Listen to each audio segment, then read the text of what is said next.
Quando as pessoas são inspiradas por grandes ideias, raramente olham para trás, apenas para a frente. Há 40 anos, este deserto encontrava-se no fundo de um dos maiores mares do mundo, o Mar de Aral, na Ásia Central.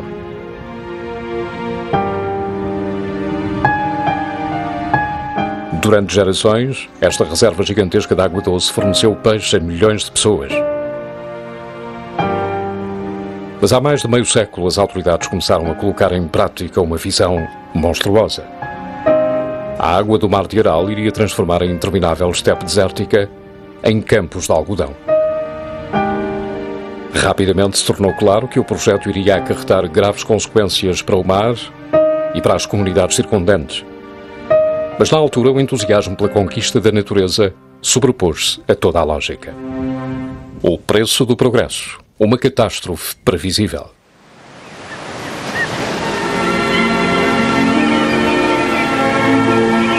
Красиво и величаво Аральское море в предутренний час. На его необъятных просторах днем и ночью трудятся рыбаки.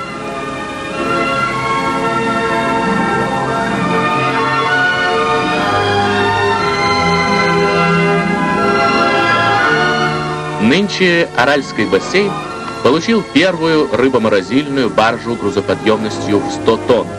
На этой барже даже в самую жаркую погоду рыба сохранится свежей.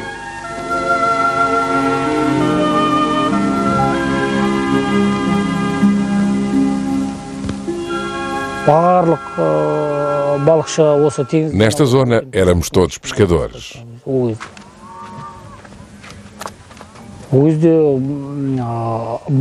Naquele tempo havia uma fábrica para processar o peixe.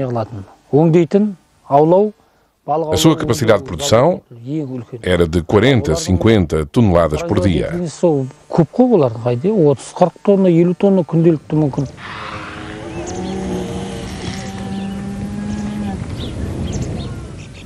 Na altura, capturavam-se 20 mil toneladas por ano.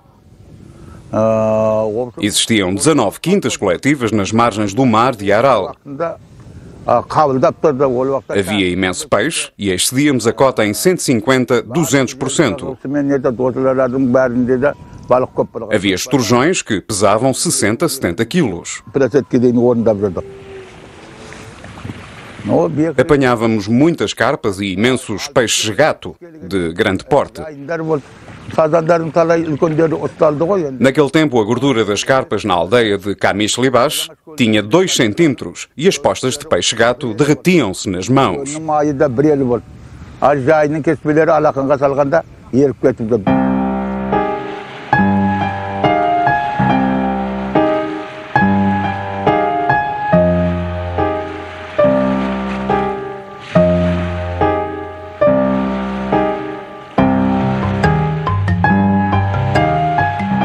A pesca no Mar de Aral fornecia alimento a milhões de pessoas e a produção ajudou a suprir a necessidade de alimento em toda a Rússia após a Segunda Guerra Mundial. No canto norte do Mar de Aral, o peixe, os cereais, os alimentos e os produtos industriais são carregados e descarregados em enormes quantidades. O porto cresceu rapidamente.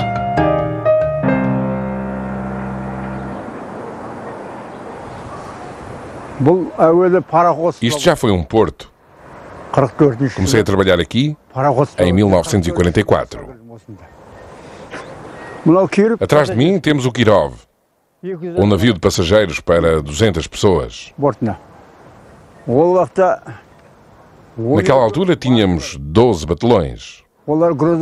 Cada um transportava entre 550 e 600 toneladas. Trouxeram mais 25 batelões para o Aral em 1947. O maior navio, o Komuna, arrastava 5, 6 batelões para o grande mar. Iam naquela direção.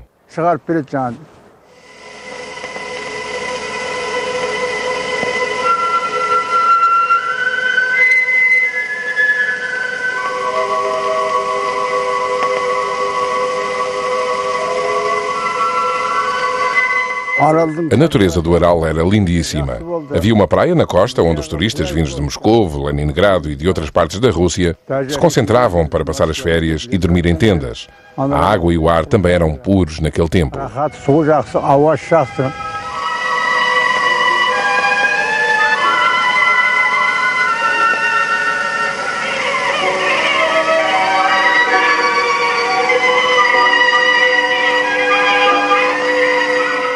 Era tudo verdejante e os juncos cresciam nas margens.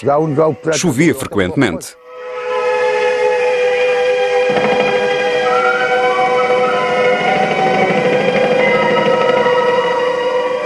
As pessoas começaram a vir viver para aqui por causa da água potável.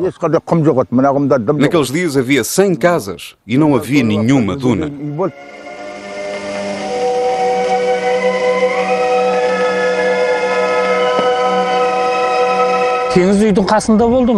O mar ficava muito próximo da minha casa, aqui mesmo. Todos os dias, depois da escola, todas as crianças da aldeia nadavam e brincavam à beira da água.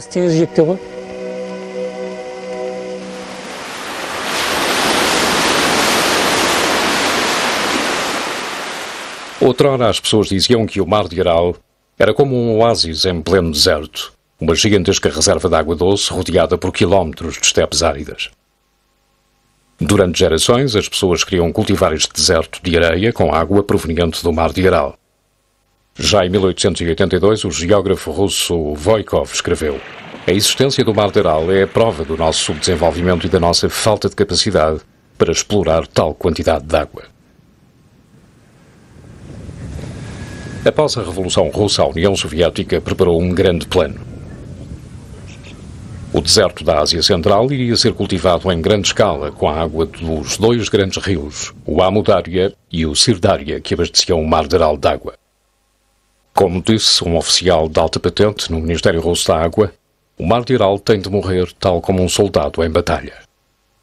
Na década de 1930, foram construídos canais gigantescos para redirecionar a água para as estepes secas e transformá-las em campos de algodão e de arroz. Из поколения в поколение передавалась заветная мечта о воде, о жизни богатой и счастливой. И эта мечта сбылась. Пустыня покорилась людям новой эпохи, большевикам.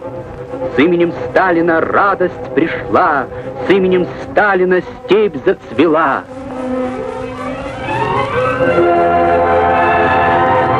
С помощью великого русского народа трудящиеся братских республик Казахстана и Узбекистана обуздали своенравную Сырдарью.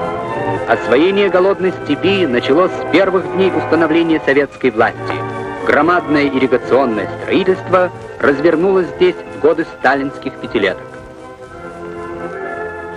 Naquela época, o algodão era necessário para a indústria de defesa e o arroz para o programa alimentar.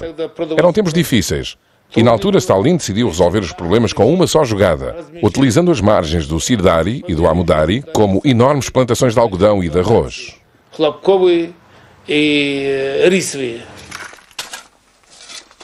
A fé no progresso encontrava-se expressa num dos slogans de então. Não podemos esperar por favores da natureza.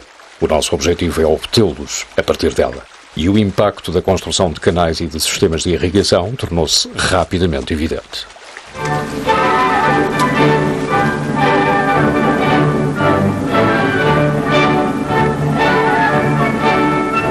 When the fields of Moscow get white with snow, the fields of Uzbekistan and Central Asia are still white with cotton.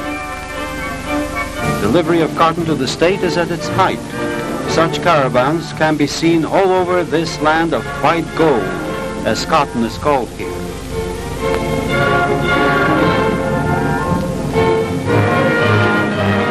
No final da década de 1950, as pessoas já sabiam que o aumento constante da produção de algodão poderia vir a ter um impacto no Mar de Aral.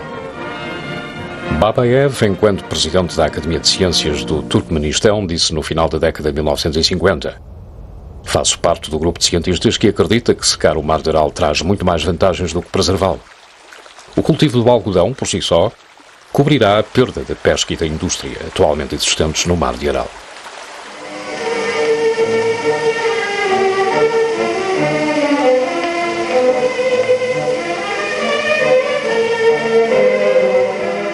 O sucessor de Stalin, Nikita Khrushchev, acelerou o desenvolvimento e cada vez havia mais terra para cultivar. No fim da década de 1950, Khrushchev introduziu o chamado Plano das Terras Virgens, concebido para cultivar 250 mil quilómetros quadrados de estepes do Cazaquistão em campos de algodão, uma área do tamanho de Itália, 10 vezes o tamanho da Dinamarca e do tamanho da Suécia e da Noruega.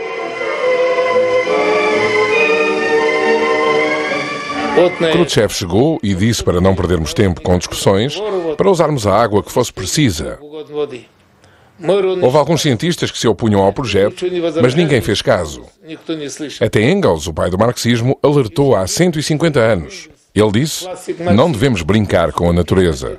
Ou seja, que pode parecer que conseguimos subjugá-la, mas que eventualmente ela virá para obter vingança. Ninguém sabia disto porque ninguém lia sequer Engels. Khrushchev não tinha educação académica. Tinha estudado apenas durante 2 invernos. Não lia Marx, nem Engels. Marx, Engels не читал. Скажи.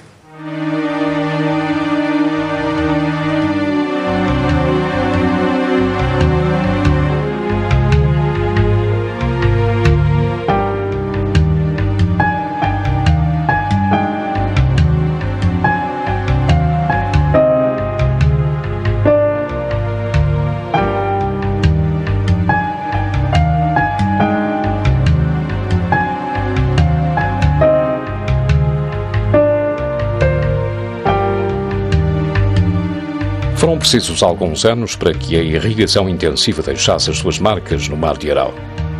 Mas no final da década de 1960, os resultados estavam à vista de todos. Em apenas 10 anos, mais de 6 mil quilómetros quadrados do Mar de Aral tinham sido drenados.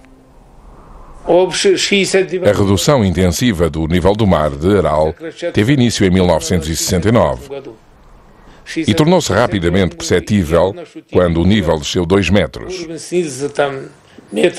E quando o peixe começou a desaparecer, o preço da tragédia começou a tornar-se claro.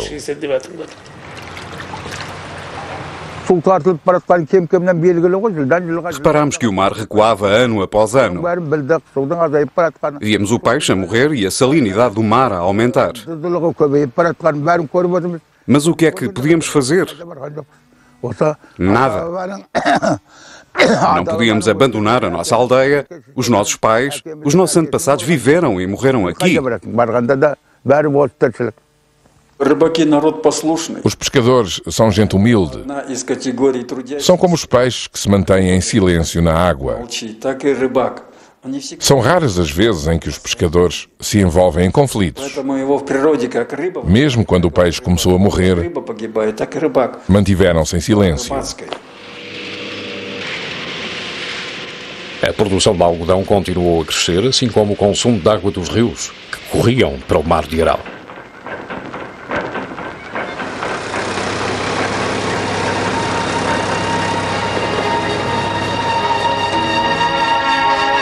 Обновленная целина дала 5 миллионов тонн белого золота.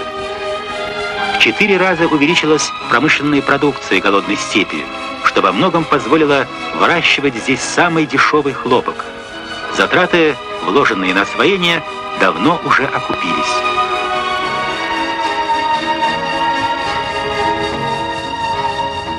Em meados da década de 1970, o nível da água do mar tinha descido mais 3 metros em apenas 5 anos, e mais 5 mil metros quadrados do leito do Mar de Aral jaziam a céu aberto. O governo russo deu-se conta dos problemas que tinham surgido e uma comissão visitou a região juntamente com o vice-ministro das pescas cazaquistanês, Mukhtar Tayrov. Fomos a Aralsk, Kizilorda, juntamente com o vice-presidente do Comitê Executivo da região e o presidente do Comitê do Partido Regional. Quando chegámos a Kbasti, pudemos constatar que a situação era estarrecedora. E quando estes russos se viram rodeados por dunas e camelos, ficaram assustados. Isto é terrível, disseram eles. Quem pode sobreviver nestas condições? Então eu disse-lhes, só 2 criaturas, os camelos e os cazaques.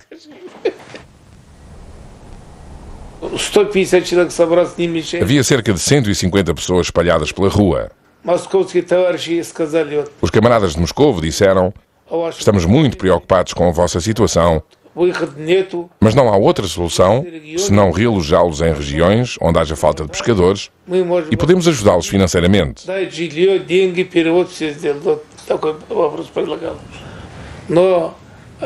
Mas as pessoas ficaram atemorizadas com a ideia e todos recusaram a oferta. Resolvam os nossos problemas, deem-nos água potável, não saímos daqui. Esta é a terra dos nossos antepassados, onde viveram e morreram e onde se encontram sepultados.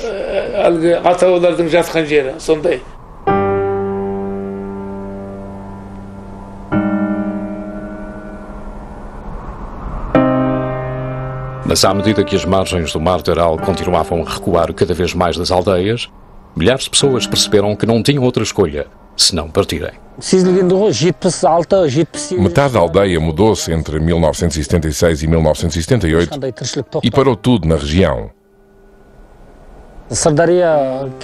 O nível da água do Sirdari caiu drasticamente. As árvores na aldeia começaram a definhar e a morrer.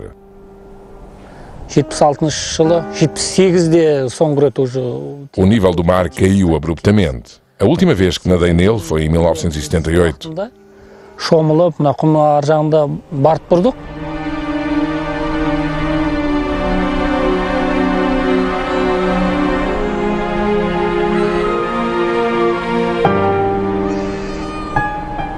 Parece inacreditável, mas o Mar de Aral ficou 15, 20 quilómetros mais pequeno em apenas 2 anos.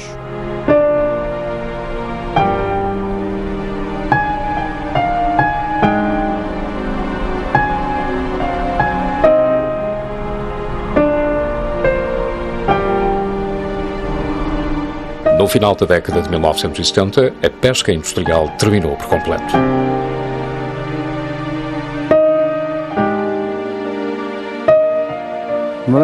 A água junto ao porto costumava ter 12, 13 metros de profundidade. Então as pessoas começaram a dragá-lo para o tornar mais fundo. Por exemplo, a profundidade da água onde nos encontramos agora era de 15 metros. Em 1980, o porto estava completamente seco e os batelões já não podiam navegar nele. Apenas pequenos barcos de pesca para 2 pessoas podiam entrar no porto.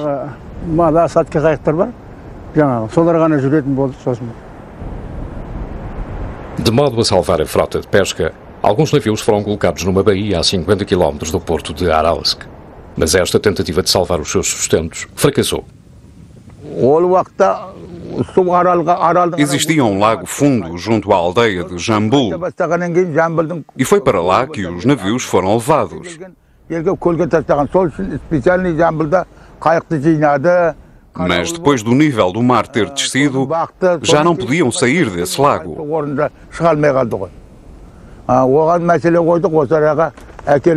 Se as pessoas responsáveis nos tivessem dado ouvidos, teria sido possível salvar esses barcos e continuar a utilizá-los.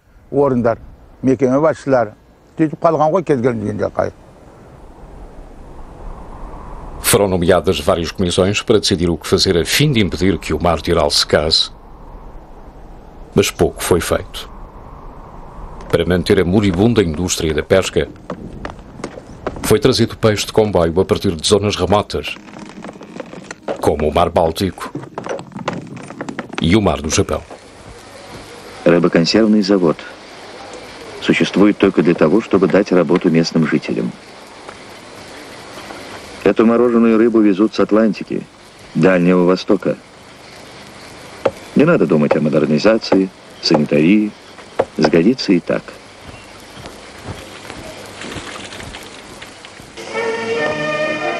No início da década de 1970 foi proposto um plano ousado para solucionar o problema do Mar de Aral, um plano chamado Projeto do Século, que era ainda mais ambicioso do que o projeto que tinha levado o Mar de Aral a ficar seco anos antes. O plano consistia em desviar os rios siberianos através das estepes áridas. Поднятые грандиозными плотинами на 60-метровую высоту, воды Оби и Енисея образуют водохранилище, равное половине площади Каспийского моря. Отсюда воды устремятся на юг и от так называемых Тургайских ворот двинутся по Казахстану к Аральскому морю. Из Арала могучий поток сибирских рек пойдет в Каспий. 30 миллионов гектаров пустынь превратятся в цветущий плодоносный край. Зарубежные клеветники уже объявили проект Давыдова фантастикой, а его самого безумным мечтателем. Мечтателями и фантазерами называли и тех, кто построил эти уже давно действующие в пустынях плотины и каналы. Это тоже мечта, но уже воплощенная в бетон и гранит ныне.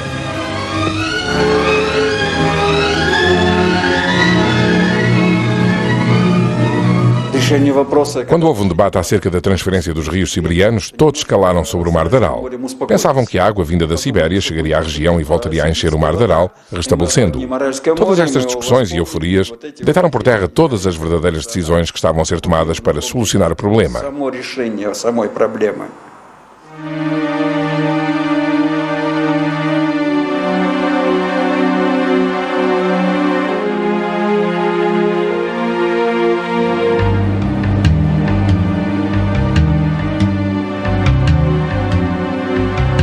Em meados da década de 1980, o quadro completo da catástrofe tornou-se visível.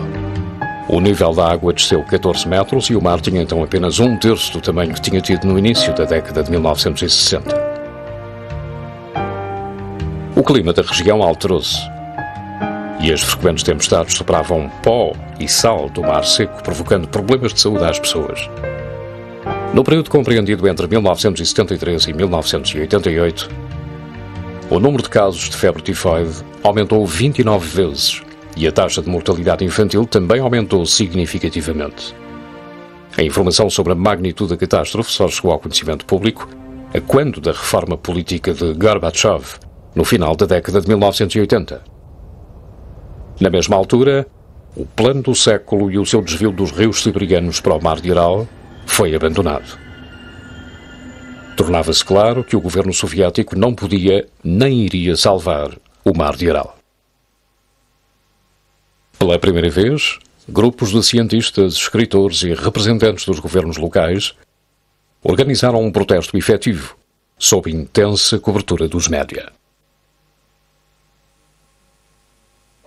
События, прямо скажем, очень печальные. Но этот факт уже свершился. И увидели горе народа, печаль народную увидели. Увидели слезы матерей, много болезней. Дальше медлить нельзя. Положение тут буквально катастрофическое.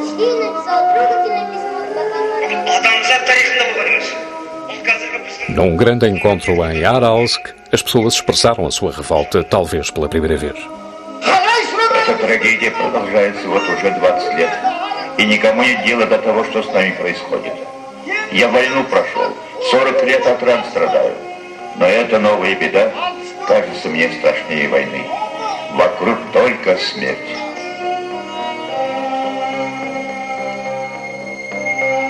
Войну можно остановить. Атомную бомбу можно остановить. Самолет можно остановить. Но это невозможно остановить. Мы говорим здесь, атом, природа свое дело делает. То, что натворили наши, в кавычках, величайшие ученые. Как я могу говорить о таких ученых, что они умирают в утробе? Ведь когда-то, в лихолетие, Арал спасал всю страну. Так позже сейчас вся страна поможет Аралу и спасет его.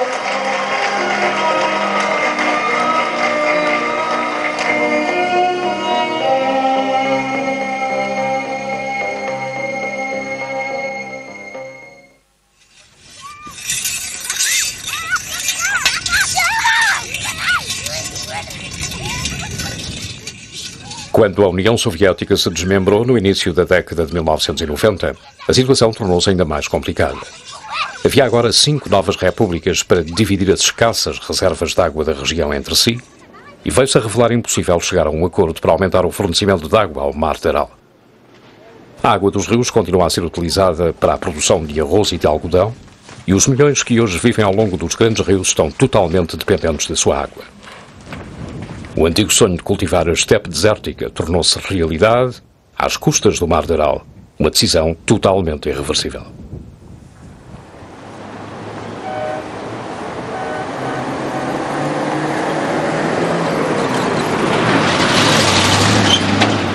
A região continua profundamente marcada pelas mudanças. A antiga cidade portuária de Aralsk fica agora a 70 km das margens do Mar de Aral. Existe agora muito desemprego no Aral porque não há onde trabalhar. Todas as fábricas na região começaram a encerrar. As pessoas tinham de sobreviver de alguma forma, por isso, metade da cidade mudou-se. Muitas das aldeias vizinhas estão agora rodeadas pelo deserto. Limpámos a aldeia inteira há 2 meses, mas agora está novamente coberta de areia. Mas não vamos sair daqui, nem que fique coberta por dunas, porque é aqui que se encontra o cemitério dos nossos antepassados. Vamos esperar que o mar regresse. Hoje, o que foi outrora o Mar de Aral encontra-se separado em 2 mares. O nível da água do Mar do Sul desceu mais de 10 metros comparado com o que existia no início da década de 1960. Contudo, o nível do Mar do Norte está a estabilizar graças à construção de diques que reduzem o caudal de água de norte para sul e o peixe começou a regressar.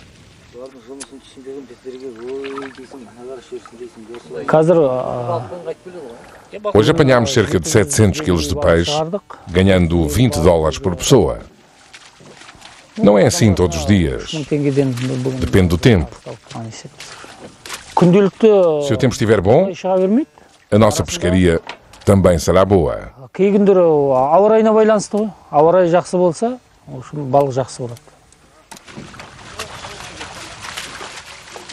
Os pescadores receberam subsídios de organizações de ajuda estrangeiras para poderem comprar redes de pesca e construir centros de pesca que possam processar e congelar o seu peixe.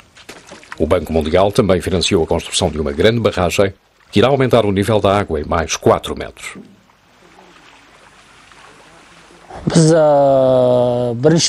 Após a destruição da União Soviética, havia pouca esperança. E até recentemente, há poucos anos, não pescávamos no mar. O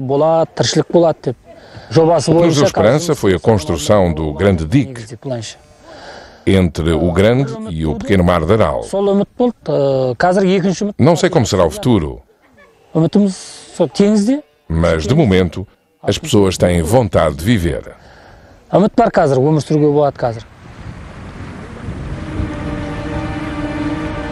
Hoje, os pescadores do Mar do Norte apanham cerca de 1000 toneladas de peixe.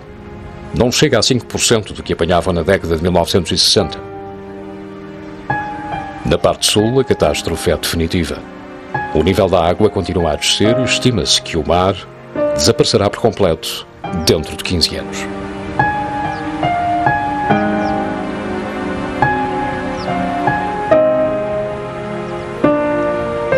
Versão portuguesa via satélite.